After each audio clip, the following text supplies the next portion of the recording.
സുഗമദേവി സീരിയലിന്റെ ഇന്നത്തെ എപ്പിസോഡ് റിവ്യൂയിലേക്ക് എല്ലാവർക്കും സ്വാഗതം.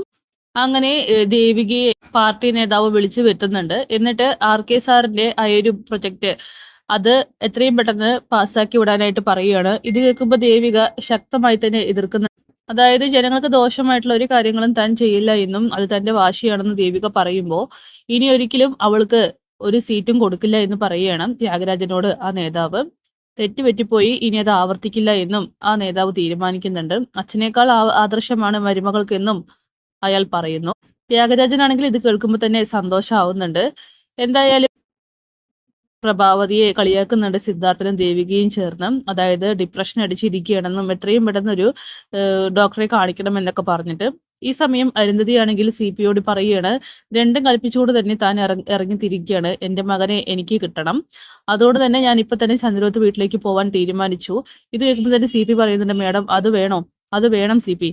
പോലീസുകാർ ഒരിക്കലും ഇതുമായിട്ട് മുന്നോട്ട് പോകുമെന്ന് തോന്നുന്നില്ല. എനിക്കെന്തോ അവരെയൊക്കെയാണ് ഡൗട്ട്. അവിടെ ചെന്ന് എനിക്ക് പ്രഭാവതിയോട് സംസാരിക്കണം. അങ്ങനെ CPയോട് പറഞ്ഞുകൊണ്ട് വേഗം തന്നെ അരുന്ധതിയാണെങ്കിൽ നേരെ ചന്ദ്രോത്ത് വീട്ടിലേക്ക് പോവുകയാണ്. കോളിബെല്ലടിച്ച് വാതിൽ തുറക്കുമ്പോൾ തന്നെ പ്രഭാവതിയാണെങ്കിൽ ആകെ ഷോക്കാവുന്നു അരുന്ധതിയെ കണ്ടിട്ട്. അരുന്ധതിയോ എന്താ ഇവിടേക്കൊക്കെ?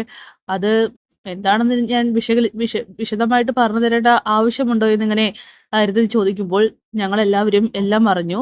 ചന്ദ്രോത്ത് വീട്ടിലേക്ക് തന്നെയാണ് അരുന്ധതിയുടെയും സംശയം എന്നറിയാം. പക്ഷെ ഞങ്ങൾക്ക് ആർക്കും ഒന്നും അറിയില്ല അരുന്ധതി. ഞങ്ങളെ വെറുതെ വിടണം. ഞങ്ങളെ ജീവിക്കാൻ അനുവദിക്കണം. ഓരോ പ്രശ്നങ്ങളായിട്ട് ഞങ്ങളെ മൂടിക്കൊണ്ടിരിക്കുകയാണ്. ഋഷി അന്ന് പ്രശ്നമുണ്ടാക്കിയപ്പോൾ പോലും ഞാൻ അതിനെതിരെ കണ്ണടച്ചത് ഈ കാരണം കൊണ്ടാണ്. സമാധാനമാണ് ഇപ്പൊ ഞങ്ങൾക്ക് വേണ്ടത്.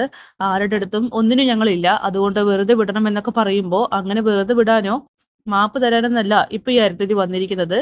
എന്തെങ്കിലും കള്ളത്തരങ്ങളോ എന്തെങ്കിലും അപകടപ്പെടുത്തലോ എന്റെ മകനെതിരെ നിങ്ങൾ ചെയ്തിട്ടുണ്ടെങ്കിൽ ഉറപ്പായിട്ടും അത് ഞാൻ വെളിച്ചത്ത് കൊണ്ടുവന്നിരിക്കും.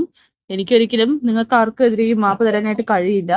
ഈ സമയം പ്രഭയാണെങ്കിൽ ആകെ വല്ലാതെയാവുകയാണ്. നന്ദനാണെങ്കിൽ അരുന്ധതി വന്നത് അറിയുന്നുണ്ട്. അരുന്ധതി വന്നത് അറിഞ്ഞിട്ട് അവനാണെങ്കിൽ പുറത്തേക്ക് ഇറങ്ങാൻ ആകെ ഭയപ്പെടുന്നു. എന്നിട്ട് റൂമിനകത്തിരുന്ന് ആകെ പേടിച്ചിരിക്കുകയാണ്. ഈ സമയം അരുന്ധതി പറയുന്നുണ്ട്, നിന്റെ അടുത്തൊന്നും മാപ്പാക്കാൻ എന്നെ ഈ ജന്മം കിട്ടില്ല. അതുകൊണ്ട് പഴയതൊന്നും മറക്കാൻ നിങ്ങൾ എല്ലാവരും തയ്യാറായാലും ഞാൻ തയ്യാറാകില്ല എന്നൊക്കെ പറയുമ്പോൾ അരുന്ധതി പ്ലീസ് എല്ലാം മറന്നേ മതിയാകും. നമ്മൾ തമ്മിലുള്ള ശത്രുത അത് നീ മറക്കണം. ഞാൻ 1000 മാപ്പ് ചോദിക്കുന്നു എന്നൊക്കെ പറയുമ്പോൾ എന്റെ മോൻ എവിടെയുണ്ടെന്നുള്ള സത്യം നിങ്ങൾ എല്ലാവരും തുറന്നു പറയണമെന്ന് പറഞ്ഞ അരുന്ധതി വീണ്ടും തുടങ്ങുകയാണ്. അറിയില്ലെന്ന് പറഞ്ഞുകൊണ്ട് പ്രഭാവതി ആണെങ്കിൽ അവിടെ നിന്നും അരുന്ധതിയെ വിട്ടയക്കുന്നുണ്ട്. പിന്നീട് നന്ദനരികിലേക്ക് പോകുമ്പോൾ നന്ദൻ പറയാണ്, അമ്മ എനിക്ക് ആകെ പേടിയാവുന്നു. ഇനി ഒറ്റ വഴിയുള്ളൂ, എല്ലാ സത്യങ്ങളും ആ മേഡത്തിനോട് തുറന്നു പറഞ്ഞാലോ? നന്ദ നീ എന്തൊക്കെയാ പറയുന്നത്? നീ നോക്ക്, മണ്ടത്തരം കാണിക്കരുത്.